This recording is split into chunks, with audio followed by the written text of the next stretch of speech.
this guy, I witnessed him myself get knocked out 4 times. And one time I watched him get knocked out and it was 3 minutes before he got assessed. And he scored a try in the process. And it was like one of these ones where he's on the floor like this with arms like this. And you think, what the fuck is going on here?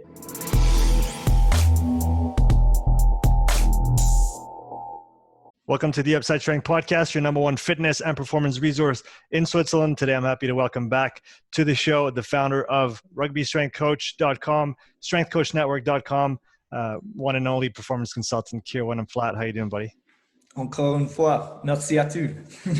One more time, exactly. Thanks for that. I like the French, man. So for those who want to dig into your history, go back to episode 35 and listen to that one, then come back to this one. So, Keir, your situation has changed quite a bit since we last spoke. So can you give an update on that? Where are you at right now?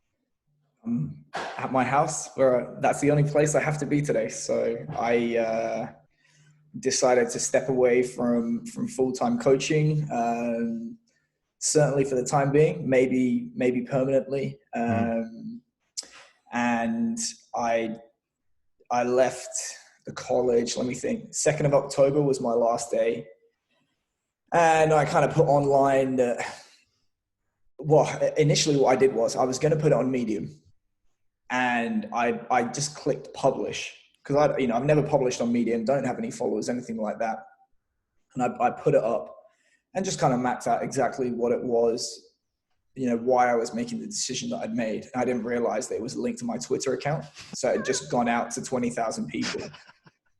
And I think I woke up to 50 DMs. I had another 50 that day. It's been read by 10,000 people. I got DMs from people, NFL, NBA, like high level sport all the way down. So by the sound of it, it's certainly not like my experiences are not unique, and it appears to have touched a little bit of a nerve. And the fact that it was a big deal for people obviously says that there's a whole lot that's being felt and thought by coaches that isn't being said. So, to give you a kind of summary of what it is I'm intending to do, I just felt that it had got to the point where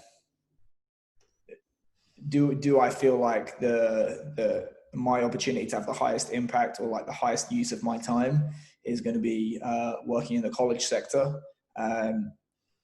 Maybe, but in that specific instance, the answer was no. And I would like to try and kind of like leverage my experiences, the platform that I have to address what I feel are like some wrongs, some shortcomings within the field, and try and make a change. And there was a variety of other things that I've touched on in other podcasts, like single parent.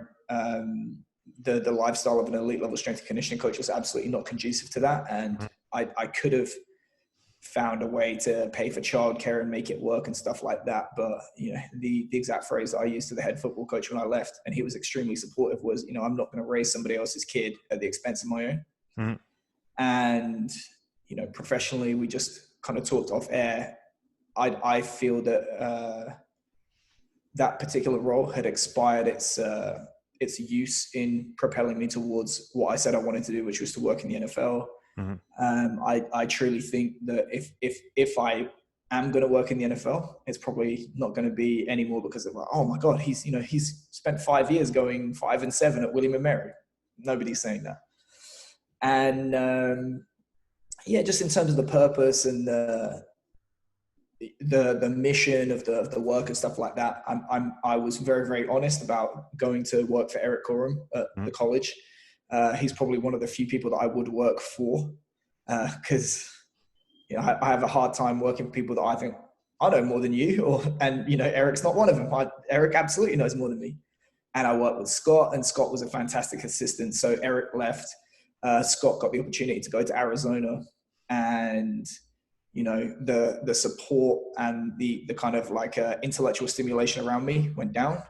Those jobs were not replaced, so the work went up. And then the COVID restrictions meant that the work went up even more. So I ended up doing, towards the end, 14 hours a day, 6 days a week, with a commute on top. It was 16 hours a day. So it's literally sleep, work, sleep, repeat.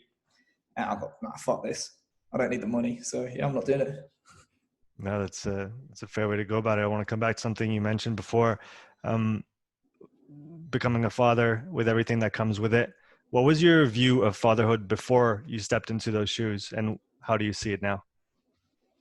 Um, I'd never planned on mono. I'd planned, if you ask me like, oh, are you going to have kids? I'd be like, yeah, later. And then obviously it kind of how I had thrust upon me, Mm-hmm. not planned. And I thought, well, fuck, there's never a right time to do it. And I thought about it, and, my mother was 30 when she had me, and it was considered old. Mm-hmm. And my dad was 33. And I thought, fuck, I'm going to be, I'm 32 turning 33. Mm-hmm. And, I had all that money from Japan. So I was like, well, actually, I'm in a better position than my parents were, Mm-hmm. Financially to be able to deal with it. And I was like, well, basically, the exact conversation was, I was on a trip to the airport and I saw a mixed race couple, white guy, Asian woman with a mixed baby. And it damn near gave me a panic attack. I said, are you sure you want to do this? She's like, yeah. I said, fuck it, go on then. So that was like basically the conversation that led to it. But it was, it's going to be a big deal, but obviously it's like you can be told how it is, but then obviously when you experience it, it's a very, very different deal. And yeah, man, it's been super impactful. Like truthfully, I was talking to my sister the other day, and she said, for once you look your age, because I said, having kids ages you. She goes, well, now you look your age, because you used to look like you're about 20. And it's that, that having him has redefined what it is to be tired. But I wish I could feel the sense of urgency and drive that I feel now when I was in my early 20s, because I didn't really work hard until I was 25, and then I've kind of worked a little bit harder each year thereafter, and yeah, it's been awesome. Yeah, it's funny I can relate to what you just mentioned about the drive when you're younger. I think a lot in the same way, since I had my kid. He's 6.5 now. And Mm-hmm. when I tell people what I do and the businesses that I run, and then I say, oh yeah, I'm a father too. And they say, how the fuck do you do that? Because you get all those people doing all those things without kids. And Mm-hmm. now we look back with my wife, Lynn, and we think, before we had kids, what could we have accomplished if we were just going at it like we are now, and just Yeah. dreaming about where we would be today if we had, set up that I thing say, if from the you beginning. if you want something done, ask a busy person. Exactly. Yeah. But somehow you always rise above and find a way to, get through it. So, I'm sure right now your son is one of your main drivers in your life to move forward. Yeah. What else drives you? I've always tried to advise my interns and assistants a bit of trying to be really specific about what it is they want from their career, and what it is they value most, because once you've defined what it is you want to do, it becomes easier to orient your behavior thereafter and work towards it. Mm-hmm. And truthfully, a lot of people don't actually say, this is exactly what I want. So I've always tried to tell them, financial security, personal life, career progression, and sense of purpose. Mm-hmm. And the sense of purpose, I've decided what I most enjoy and what I get the most sense of satisfaction from right now is basically trying to address the shortcomings in what I believe to be there in strength and conditioning education, and to provide what was not there for me when I was coming up as a coach. It gives me a lot of satisfaction to speak to high-level coaches and to, help them with their programs. Like I name drop, I spoke to a guy at Notre Dame the other day. They beat Clemson. Mm-hmm. So that's awesome to like talk to a guy. His team just beat the best team in the country. And he'll call me up and ask me questions, and I'll speak to him and ask him questions, like stuff like that. It's awesome. And then in terms of the financial aspects, I always think when you go when you go all in on the career, somebody else is paying you. It's actually, it feels like security. It's insecurity in disguise. Our generation of our parents were the last generation where if you were loyal, you shut your mouth and you did your time, you would get looked after for the rest of your life. 2008 demonstrated that to be an absolute lie. It's doubly a lie in sport, because in sport you can do a good job and even then you can be fired, or this head guy comes in, you're fired. That doesn't happen in banking or construction or medicine. Be like, oh, there's a new director of the hospital, all you guys are fired. So it feels like security. It's actually insecurity in disguise. So, if you're the CEO of you and you have one customer for your business, that's your employer, that business is run by an idiot. So I've always kind of said, spread your bets a little bit, multiple income streams. But it had got to the point where, the Strength Coach Network, Rugby Strength Coach, was growing and growing and growing. And I think, hang on, why am I spending 80 hours a week for effectively a flat fee, where if I was the world's best strength coach, they'd be like, fucking hell, we're getting good value on this. They wouldn't pay me more. So I'm like, I'm negatively affecting two businesses to be paid a flat fee. I thought, not good. And ultimately, I do want to. I've always tried to build the kind of lifestyle where I could just walk away and not feel it. And that's what I'm trying to do. And then obviously in terms of the personal life, I want the freedom to say what I think to whoever. If I'm going to be nice to people, it's because I want to be a nice person, not because someone's calling me up saying, take that down, which happens. Take that down, take that down, take that down. And I want to be able to do whatever I want, whenever I want. Without breaking the law. Within the confines of what is, So you've always been very outspoken about your perspective on things. When things are wrong, you're not afraid to point the finger and say what's going on, or hypocrisy within the field of sports performance, high level team sports. If you had to think of the ideal towards which you would like to work so that the S&C profession gets to the level of professionalism that you want to see out of it, what is that ideal that you're aiming at? I've had this conversation many times with many different coaches. There's two schools of thought. One is that you just tear it down and start again from the beginning, because it is fundamentally a broken system where you have people in positions of influence and power that literally do not know what they're doing. Like, they cannot even define what it is you do. So how are they qualified to judge how well you do it? And they can't, and obviously part of this is like, sport is still so nascent, it's new. They can't actually understand how all the pieces fit together and what actually drives success, in my opinion. So there's one school of thought that says you absolutely have to like just scrap it, start anew, and to be like, well, you don't know what you're talking about, so you're not going to have oversight on this, you're not going to have authority, and you are going to answer to someone that does. Now, in a system where traditionally the sport coach knows all, you have to break that system.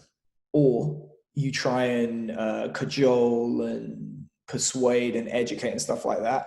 But ultimately, you still need someone that's basically willing to get rid of people if they don't get on board. So I always used to joke with my assistants, the scene in Breaking Bad with the box cutter? Yes. Yeah. Every organization needs a couple of them, because once you get that pushback, you fucking put on that yellow suit and then everyone else will suddenly find out they're motivated to do what they've been asked to do.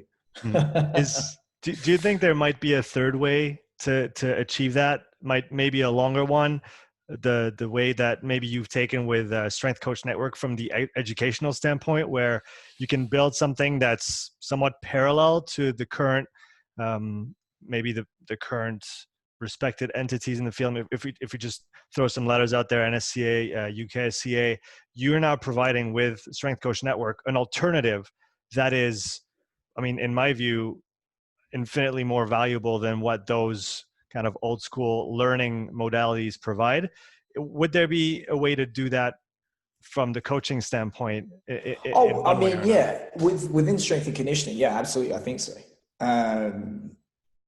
Within sport at large, no. Mm-hmm. So that this is the problem. If you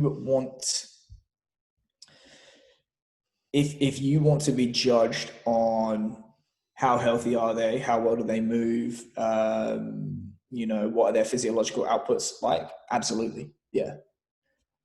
Unfortunately, you're a member of an interdisciplinary team that above all else is required to win. Should be. A lot of institutions are like, if we got TV money, people came to our games, we have the highest graduation rates. It's bullshit. Your job is to win. Rule of thumb, the more an institution or a team boasts about things that have nothing to do with winning, the less often they win. Anyway, if you are in the business of winning, you have to understand that physical preparation is just a piece of winning. So it would be like Tesla. If you want to be the company that makes the brakes for Tesla and you want to concentrate on having the best brakes possible, that's cool. But Elon Musk is the billionaire. And ultimately, it's his job to put all the pieces together to, have the biggest, I think by market capitalization, they're the biggest car company in the world now. Mm-hmm. So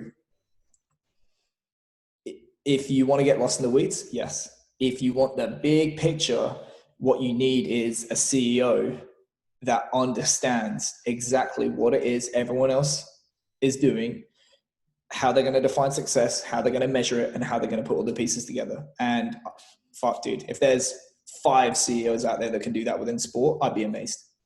Do you know of any particular organizations that have that kind of integrated global view of sports performance and have managed to, I guess, go towards what James talks about in his last book, kind of that ideal of what is a most efficient staff of sports performance team look like? Eddie Jones, Bill Belichick, Dan Path. Let me think. Probably very, very few.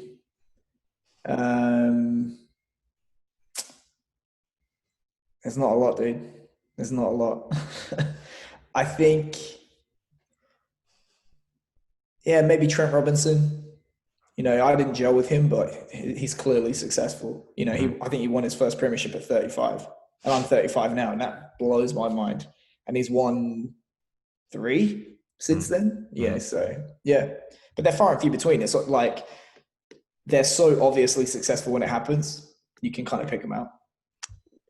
If you had to analyze what they do versus what is done in the rest of the field, what stands out to you as factors that are really determinant in that realm? I would say it's kind of like that. Fundamentally, everything is about success. So, especially like Eddie Jones, Eddie Jones would eat a plate of shit to win. The stories I've heard about this guy, they still speak about him in Japan like he's the emperor. I've heard about, they used to have competitions at Saracens to see who could send Eddie a message latest into the night and still get a reply. And they would send him faxes at 4 a.m. and he would reply. He doesn't care about being liked. It would be nice to be liked. I think the liking comes from the respect. And he's fucking all about winning. And if, I've spoken to John Pryor about working with him. And my understanding from John is that, Eddie knows exactly what it is that John's contribution is, how the pieces all fit together, stuff like that. You can sit down with Dan Paff and talk about the details of a program, of biomechanics and loading and all this kind of stuff. The knowledge is there. I can't speak to Bill Belichick. in terms of the training, but he's the head coach and he's the GM. Mm-hmm. So clearly he understands about talent identification, talent development, budget management, how it fits into the overall business, for sure. Mm-hmm. And I bet you he's got Robert Kraft on speed dial.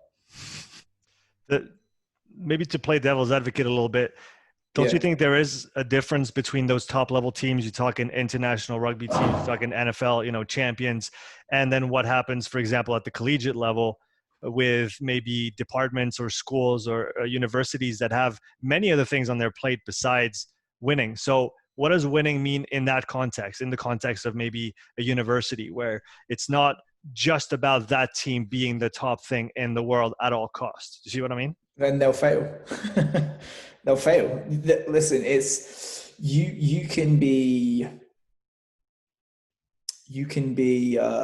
still be moral. Certainly there are teams that are immoral in how they pursue that objective.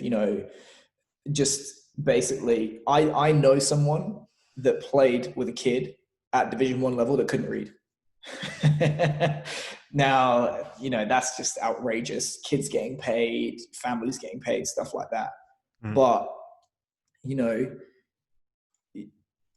the idea that you're paying someone $250,000 to come play football for your school and there's somehow not a financial return for you in the process is just insane. Otherwise, you could spend that 250 grand on something else that's way more productive. So to me, it's wasted money. I think intelligence and getting a degree is not necessarily in competition with athletic success. There's a lot of intelligent people in the NFL. Richard Sherman went to Stanford. At Stanford, they always talk about, I think it's intellectual brutality. Who's that guy that played for the Ravens that has his PhD in mathematics? I think it's a little bit a get out when people say, but they're here to get a degree. Guess what? You can get a fucking degree and still win at sport. Where it comes down to me, is when you are running an athletic department, winning forgives all other sins. You don't need to worry about the student experience and money when you are winning every single week, because you're going to be bringing in money hand over fist. You can pay for all the fancy toys. Kids want to be associated with a school that wins. So to me, it's like the point is to win. Not at any cost, but the more focused you can be in winning. My favorite story about PayPal, like Peter Thiel is a fucking weirdo. He's a gay, libertarian, Christian, tech mogul. But one of the things about him at PayPal was he knew exactly what your job was. Your role had been defined. And if you tried to speak to him about anything that was not to do with your role, he would walk past you like you're a statue. I wish someone would treat me like that. Yeah. It's keep the goal. The goal makes sense in that context. If the goal is to win, if the goal is to move forward, everything else is just going to be left to the side, and we're just going to do that. So for certainly you're not going to pursue other things at the expense of winning. Right. Yeah. A bit like that phrase that I like. I think it was from the UK rowing team. Doesn't make the boat go faster. It doesn't make the boat go faster. That's a great one. For you so far in your career, what's been the most winning centric organization that you've been a part of? Argentina. Yeah. Like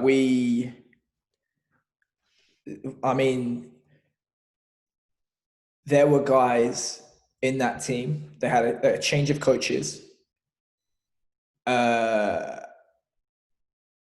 There were, I think, 2 people that spoke to the media. They said, about this new coach. And they were like, oh. And he said, right, you're never playing for this country again. It's for real. And these were like 50 cap guys. Right. And they said, nah, fuck off. And they were like, we're going to win the World Cup in 2019. And they were like, well, right now, all of our talent goes off to play in France. And they're exhausted. If you want to play pro rugby and get paid the most amount of money, go to France. If you want to make the most amount of money for the amount of games you play, go to Japan. Because you play 16 games a year in Japan. There are guys making probably close to 100 grand a game in Japan. In France, you're playing 10 months of the year. Yeah, that's plus crazy. internationals. I think Yeah, yeah, when I went to Racing, I spoke to the boys that played for the French team. I think they play 45 to 50 games a year, which if each one of those is a mini car crash, that is fucking nuts, because you play top 14 home and away, 26 games. Mm-hmm. Then you have the European Cup. Then you have internationals, 10 internationals a year. It's a lot of games. Mm-hmm. And they said, right, okay, well, if all of our talent is in France right now and we don't have the opportunity to develop them like the All Blacks do, all this time for travel, they're constantly tired. So, right, homegrown talent only. So they institute their rule. If you want to play for Argentina, you're going to play your rugby in Argentina. And that's why the Jaguars Super Rugby existed. And they literally hurt themselves in the short term. I said, nah, we're not selecting you. We're not selecting all these great guys that played in France. They said, you're going to play for Argentina. And they developed their talent, and they got to the final of Super Rugby in 2 years or 3 years. Which is pretty... That's how committed you are to winning, when you're going to take the pain of defeat for 2 or 3 years, knowing that that's the ultimate goal. To what's going to get you to where you want to be. Going back on that, the demands of the international or top level rugby. You mentioned France. You mentioned the number of games per year. How sustainable is that? And at what point do you see maybe some kind of player council or something like that actually putting the brakes on it? Because you can only push the body so much, and like you said, it is a mini car crash. If you think of the impacts at that level are just nobody can even imagine. If you haven't played, even I haven't come even close to international rugby, and I just can't even I can't even imagine what it's like to be bulldozered over a few times. Oh, dude! I mean, I've done like return to play stuff with international guys, and they're coming back off an injury. It's not a game; they're training. And Ramiro Herrera, you know who he is? No. He's a prop for La Rochelle. He's 130 kilos, like 6'5". He used to play second row until they couldn't lift him anymore. Dude, I hit this guy as hard as I could in a return to contact session. And I'm not joking, my shoulder hurt for several months. And dude, he wasn't even having like a full run up. So, and that's the thing. The bodies get bigger. They get stronger, faster, they hit harder. But guess what? The pain tolerance doesn't increase with it. Like, they're still human. So, I always think if you're a professional rugby player, you have a decent length of your career and you're not in pain for the rest of your life, the chances are you sat on the bench. Yeah, I was going to say that's not really spoken about. The like how many of top rugby players actually are just in pain all the time or regularly. What is the reality behind that? Juan Fernandez Lobe, by the end of his career, could not straighten his arm because he dislocated his elbow jackling in a ruck. He'd nearly torn his hamstring off the bone. So just zero range in that leg, just all the wear and tear. Juan Martin Hernandez had an ACL, he had a groin injury, he had this, he had that. I mean, the real one's a concussion. Like, what does not get spoken about is the concussion. I've personally witnessed an athlete where he was fucking tough and he would just throw his body in, small guy, and concussion, and then maybe a few more months and another concussion. But then the density, the concussion started to get closer and closer together. Like, you could go up to him and do this on his head and he'd get a concussion, and like out cold. And the only reason he retired was because his wife came into the club and said to the director of rugby, his personality is starting to change and you're going to tell him he needs to retire. Wow.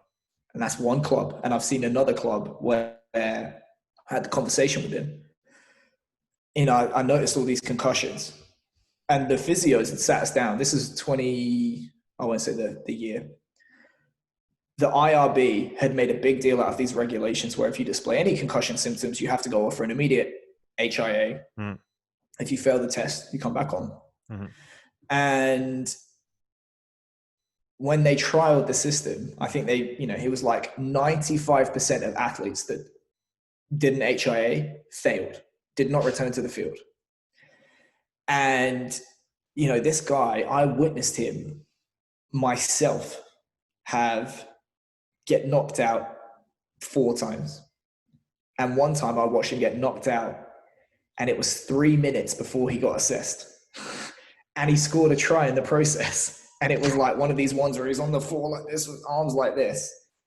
And you think, what the fuck is going on here? And, you know, our club at that point, we had a 95% pass rate of the assessment, not fail rate, pass rate. Mm-hmm. And, you know, I said to him, I was like, you know, if you were my son, I would tell you to retire. And that's when you wear 2 hats. You said, if you're asking me as an employee of this organization, you're asking me as a human being. As a human being, I'm telling you, you should not be fucking playing rugby anymore. Mm. Like, are you gonna make $1 million? No. Do you want to be able to remember your kids' names when you're 50? Yeah. It's extremely attritional, but grown men should have the freedom to do what they want with their bodies. Yeah, that's a fair point. Alex Corbicero said, not for me. And he retired at 27. Mm-hmm. There are grown men out there that will gladly, for them, it's worth the price. Is there a limit set by the IRB or any organization to say at some point, once essentially you can't really recover anymore every time you're getting a big hit every 2 months or 2 months or 3 months, at some point kind of pull the plug for you? Or can people literally just run themselves into the ground for as long as they want until they decide that it's actually, you know, time to get out? No, there's no central guidelines. And obviously it's always going to be, it's going to be ultimately players' decision based on the information that their doctor has provided to them. Mm-hmm. Where the conflict arises is the doctor is hired by the organization that makes money off that player being on the field. Mm-hmm. And this is why you see it, you know, I had a conversation with TK about, you know, all the superstars in Major League Baseball. I think it's Justin Verlander who gets paid, you know, his contract's, it's 180 million or maybe somewhere between 180 and 250 million dollars. And he's like, if you earn that kind of money, you'd want the best doctor in town. You'd want your own trainer. You'd want this, you want that, because guess what? You're going to be their only client and they serve you, not the organization. Mm-hmm. So he says, I get it. And it's like, you have to accept the situation for what it is and operate within those constraints. You can't just, you know, wring your hands and complain about, oh, you know, it's, you know, he's got his own guy and this and that. It's like, it makes sense. Mm-hmm. Do you have off the top of your head, do you have any stats on high level contact sports in general over the last few years? Are injuries increasing, decreasing? What's the trend on that? Off the top of my head, I've definitely seen studies that show an increase in the number of diagnosed concussions based off of head injury assessments. My guess is that it's kind of like autism. More. It's like autism, you know. Yeah. There's more kids with autism. Yeah. Oh, look, he's concussed. Certainly, I think. Well, I mean, you've got some guys that are having longer careers, but I one thing that I noticed is you got a lot of guys that retire young now. A lot of guys, was it Patrick Lambie when he was at Racing Metro? He's retired in his mid to late 20s. Alex Corbicero, you know, I spoke to numerous guys in rugby league that retired in their 20s, which it's, you know, there's a lot of a natural selection element to this. It's like certain people are just not built to withstand the demands of that environment. Yeah, it's definitely not made. I think you were talking about was it wrist girth or joint girth in general over the body is gonna much fucking better. Yeah. So yeah, we're not all made for that stuff. No.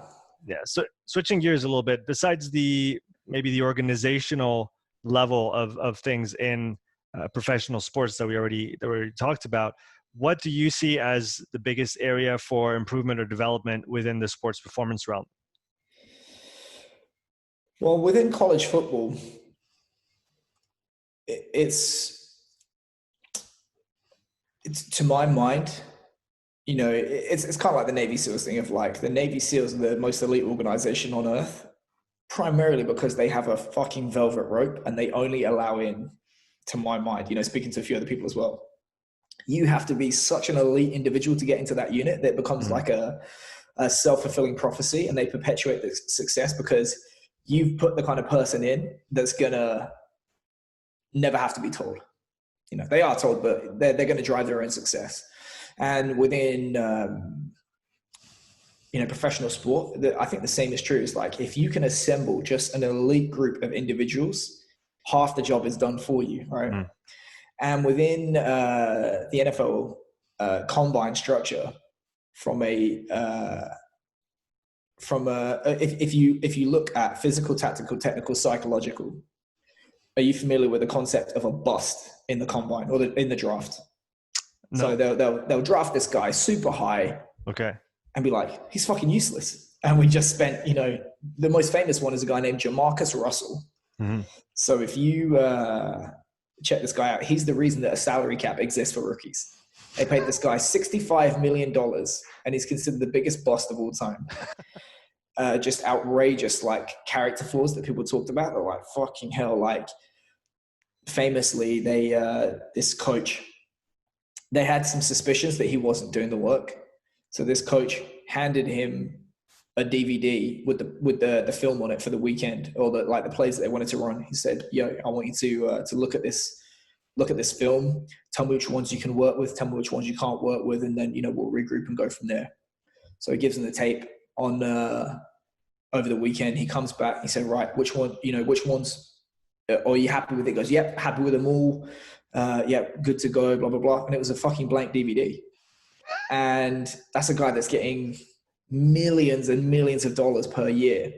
So when you look at busts, typically what happens is you'll have these guys where they just perform to an outrageous degree in the combine, super fast 40-yard dash, super explosive broad jump, banging out reps on the bench. And when they get to the league, physically, you know what you're going to get.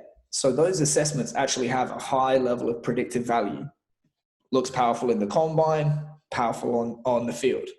Where they fall down, when you typically talk about a guy that has been a bust or like a wasted draft pick, it's because of game understanding or game management and psychological factors like ability to execute under pressure, character flaws, all that kind of stuff. So that tells me that right now we have a poor ability to define, measure, and track the things that underpin those qualities. So to me, the missing piece right now is the organization that is going to, this again, Peter Thiel. All great organizations are built on a secret that to be true, that nobody else knows to be true, and then you act upon it. So whoever is able to bridge that gap and red flag individuals like that, and more importantly, turn every draft pick into a Tom Brady, into a Tyrann Mathieu, into all these if you can find the diamonds in the rough, that's how you would assemble a team of elite individuals. Have you been able throughout your career to set that up in place at any level in terms of personality tests, psychological testing? Is that really foreign to the sports performance field still? Oh yeah, Eric is probably the best person that I've learned from in that regard. He never got to sit through to fruition, but he's worked closely with a number of sport coaches where he's actually advised them on like a risk management model. So he came up with this matrix of potential talent and risk factors, and which quadrants do you pick from, like advising on guided interviews for draft picks. And he worked with a company called Horizon. Okay. And their background is in military and special forces. And what they do is they'll sit down and say, as a group, what are our values? Okay. What are behaviors that characterize these values? And then basically what happens is you come into Horizon, you don't know it. They're filming you from the second you come in, and they're tagging on video, good behavior, bad behavior, good behavior, bad behavior. They do it with their own staff. And the morality aspect of that, I'm not sure about, but every week you get a report. Here's 50 things you did that exemplify the values of this company. Mm. Here's 50 things, or here, hopefully minimal things that you did that do not exemplify these values. And then, you can talk about the validity of those measures, but at least you're measuring and you're starting to orient behavior and stuff like that. And you can listen to his podcast. He did an interview with Brian Decker, who is, I think he's director of personnel at the Indianapolis Colts. Mm-hmm. He was previously in charge of selection for the Green Beret Special Forces. Mm-hmm. So a lot of coaches love to talk about, playing Navy SEALs and copying the military. That I think is actually one of the things that sport can learn from the military, because in the fog of war, you want people that are going to be fundamentally moral people. Mm. And, the ones that slip through the net, I spoke to somebody this year about that Navy SEAL that, what's the guy's name? Anyway, he went on trial for, stabbing a body and filming it and stuff like that. And speaking to a few people kind of around that environment, one of the major mistakes, not mistake, but one of the major things that happened after 9/11 was they needed bodies and they loosened their criteria. Hmm. And people like that came in. And now they're like, the phrase that somebody used to me was men of high character. And certainly they have a better track record than sport, because there's a lot of athletes that conduct themselves like poor human beings and get paid a lot of money. Yeah, you mentioned the need for obviously having values to judge against if you're setting up that model of trying to see if people are aligned with the values of the company. Coming back to you for a little bit, I've heard you say until values are tested, they're just verbal preferences. Yeah. So what are your values, and when did you get a chance to test them, or maybe some of them that you haven't had a chance to test yet? Well, I quit Sydney Roosters. that was... there have been times where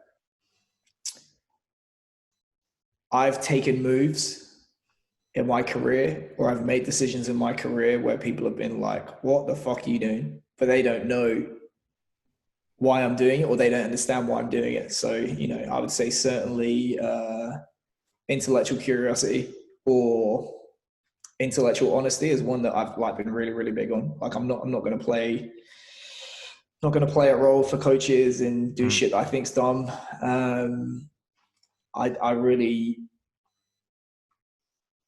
try and do good by people I keep close to me. I try and, if I think something's bullshit, I'm probably going to say it's bullshit.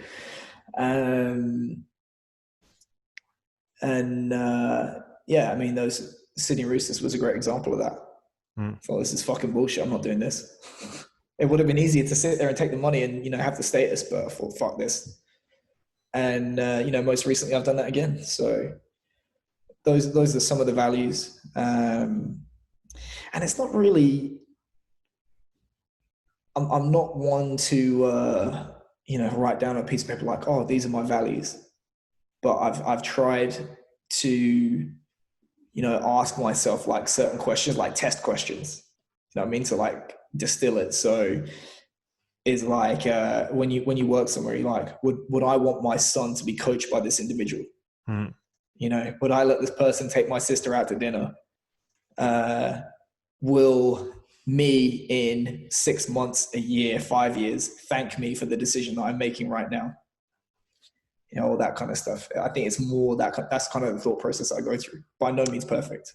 If we now go to the organizational level, how should organizations set out and communicate their values in order for everything below that, for it to trickle down and for everything to be able to align with those values? Because like you said, if you don't have values, you don't know what you're aiming at, and you're just kind of shooting in the dark or saying you're doing one thing, but you're actually doing something else. So how practically does a sporting organization set values and communicate them? Pick one thing and have everybody aware about what that thing is. Communicate precisely how their role contributes to achieving that one thing. And if you can't, that role should not exist.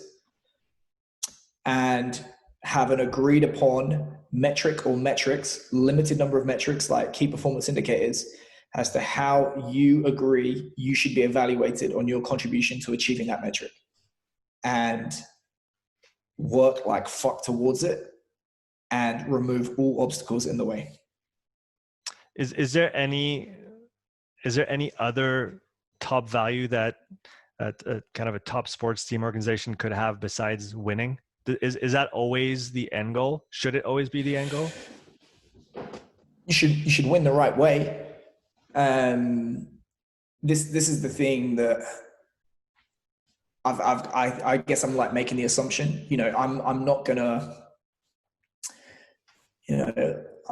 organizations that lie, cheat, and steal to winning. Yeah, I think that's shady. That you can push the limits of rules, and that's what sport, for the most part, is all about. The point of the game is to beat the game. But certainly, I think filling an organization with good people, talented people, and serving one another and serving the organization, if that is great, and it needs to be directed as well. I guess it's like two things, because you can have an organization full of lovely people that are terrible at their jobs and have no direction and no drive, and you're still going to lose. So I'm going to be greedy and say I want both. I want to switch gears and talk a bit more about the Strength Coach Network that you're really focusing on right now. So you've spoken recently about the fact that there's multiple high-level teams in the country that use it as an educational platform. Recently, when a little side note, when Altus released their new Need for Speed course, I really liked the email by Stu, where he said that this was the new normal in coaches' education, trying to bring a new format to what is being done, besides the kind of antiquated way of, which I did to pass my personal trainer certification, which was buy a 600-page book with those concepts of reps and sets, and this is the physiology, and this is how you do that. And then so trying to do something better for coaches in terms of education. So where is it now, Strength Coach Network, and where do you want to take it in the coming years to really take it to that point where this is how coaches get educated now? I had a discussion with a board member of the UKSCA about this on Twitter. And I said that there is a fundamental conflict of interest at the heart of the UKSCA, which is they create a need within the coaching industry for the UKSCA accreditation by making it the only game in town. You must have this if you want to get a job.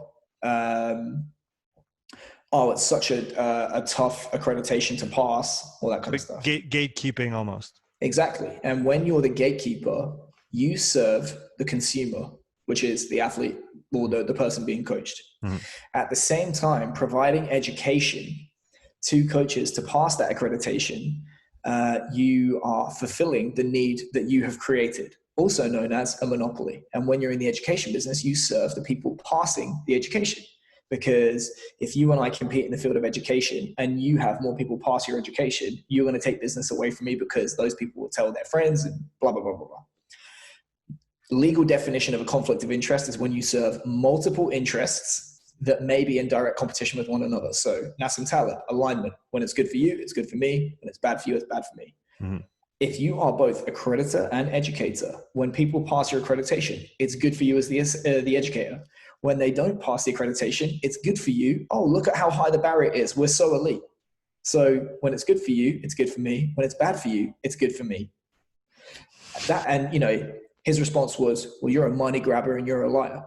Well, guess what? Yeah, I make money. And if it's good, I make more money. And if it's bad, I'll go out of business. So there's the alignment there, I think, between me and coaches. And fundamentally, I want to serve coaches by asking them, what is it that you need right now that is going to help you advance to what it is you want to achieve within your career? And we have three primary markets, which is the individuals looking to join the professional ranks. So aspiring interns and coaches And typically the major barrier is, if you're an entry-level coach, you're not a good technician yet. It's typically one of persuasion. Can I have an internship? You do have to have some technical knowledge and stuff like that. But I've given internships to people that have never coached a day in their life. They're just very like David Norris, hugely practical, awesome athlete. He's the sizzle that sells the steak because he's 200 pounds and 8% body fat. So the challenge that you have as an aspiring coach is building the kind of network, building the kind of trust and likability, and being sufficiently persuasive to get someone to give you that opportunity. And then truthfully, if you're just a good lad or girl and you work hard, you're probably going to get a job from an internship. Or they're going to set you up with an opportunity down the road. Once you join the field, it's kind of like the business thing of, if you're not growing, you're dying. You should be trying to be the kind of coach that can be a head coach. So once you've arrived to the field, the primary barrier is a technical one or a knowledge one, because who typically becomes the director? The best coach in the room. So now you have to worry about, getting into the weeds, the detail of how you make an athlete elite at their sport, or pushing up certain numbers that you've been told to chase by the director. Mm-hmm. So it's very much one athlete or a group of athletes, and you're a technician. Once you become the best coach in the room and they give you the head job, guess what? You're probably not going to coach that much. And it doesn't actually matter how well you coach if you, for example, hire a terrible staff, if you have no kind of structure or ability to gather and track data, or you can't persuade sport coaches to do what's in their own interest, and you don't have any kind of vision that you're trying to build towards in terms of the department. So it's the networker and the persuader archetype, it's the technician archetype, and then it's like the CEO archetype. And those are the three different groups that we're trying to serve that, to my knowledge, do not get served by the NSCA or the CSCCA or the UKCA. It's like, oh, you're a coach, congratulations. Big difference to my mind.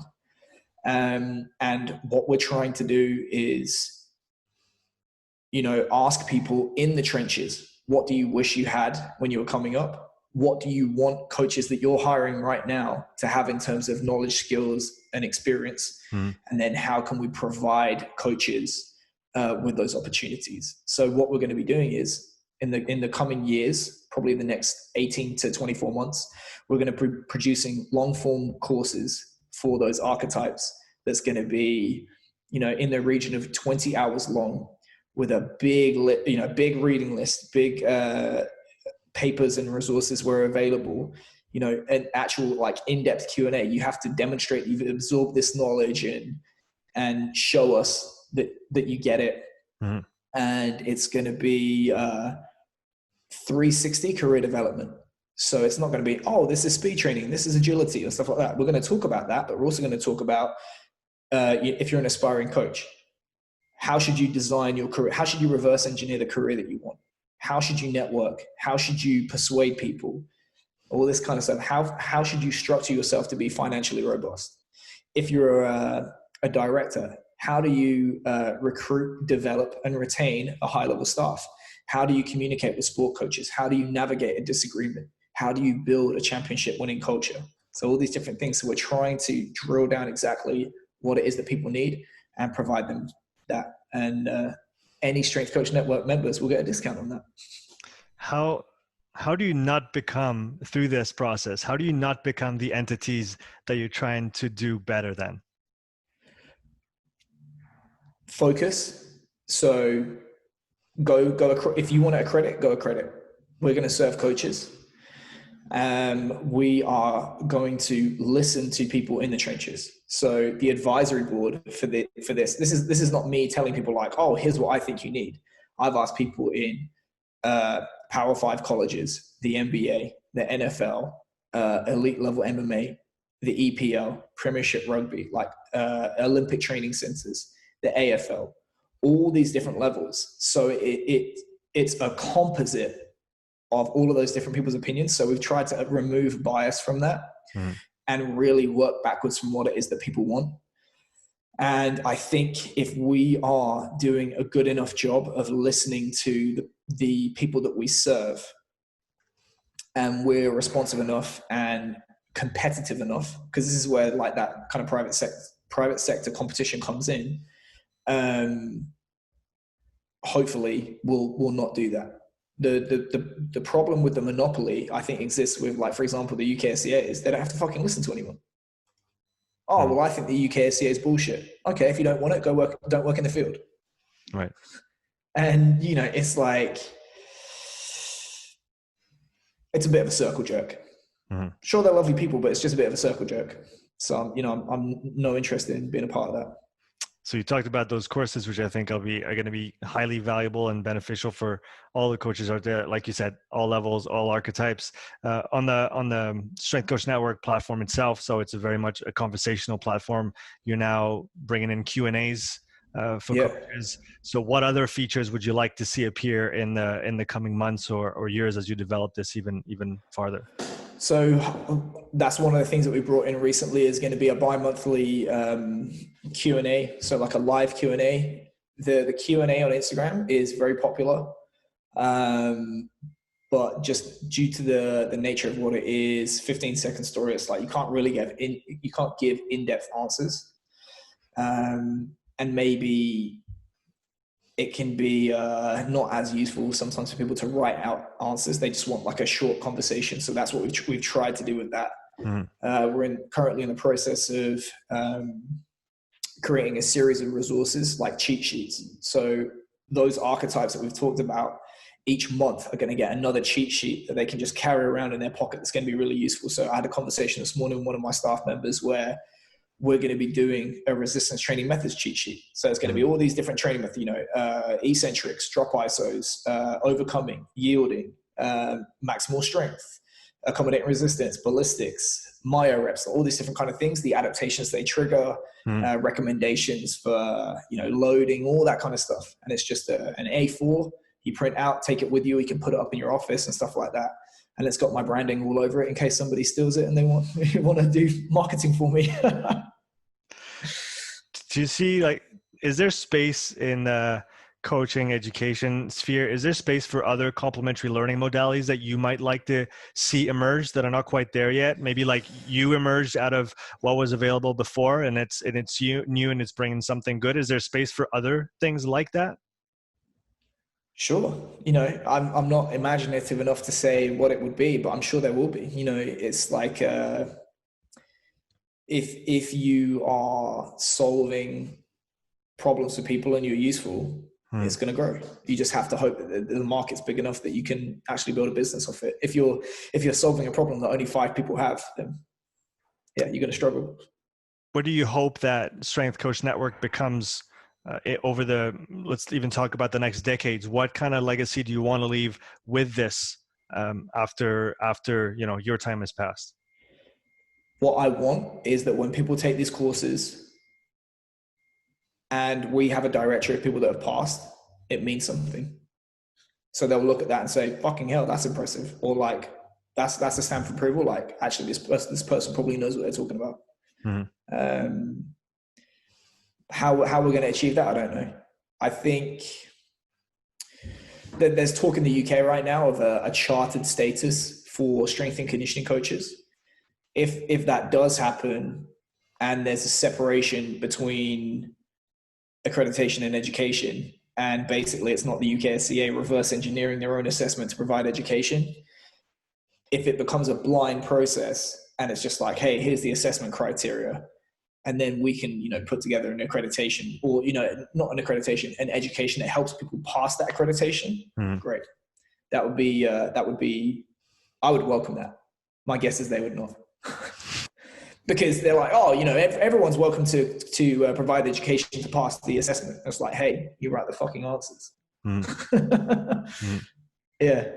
Is there any other, besides Strength Coach Network, is there any other upcoming projects that you're excited about and you can talk about right now that you're involved in or aiming towards? I mean, yeah, on the private side, like I bought the apartment building. I thought I mentioned, you know, I'm in the process of remodeling that. You know, my hope is to I think, I could add maybe in the region of $200,000 to $300,000 of value to that in the next year. Mm-hmm. And then my hope would be to sell that and roll it over, because in the States, you're able to do this thing called a 1031 exchange, which is where you sell and you don't have to pay taxes on the profit if you roll it over to a bigger property. Mm-hmm. So, my goal in the next year is, once everyone starts their hair on fire with COVID and the crash, is to buy 8 units and then just keep rolling it over like that. And, really, if I wanted to in the coming years, to just drop everything and put my son number one. And then, if I could get my purple belt, that would be lovely, but it's going to be a while. Where did that interest of yours into business come from? Did you always have that little fire in you, or is that something that... I was poor. I don't think I've ever spoken about it publicly, but it's like my dad was let go when I was 16. Mm-hmm. And it was maybe 3 or 4 years, at least 3 years before he actually found another full-time job. And, obviously, for my parents are no longer together. And I'm sure that was one of the catalysts for that. It just it puts a big strain on a relationship when something like that happens financially. And you feel like for him as a person, you think, fucking hell, how tough that must feel, to not be able to provide. And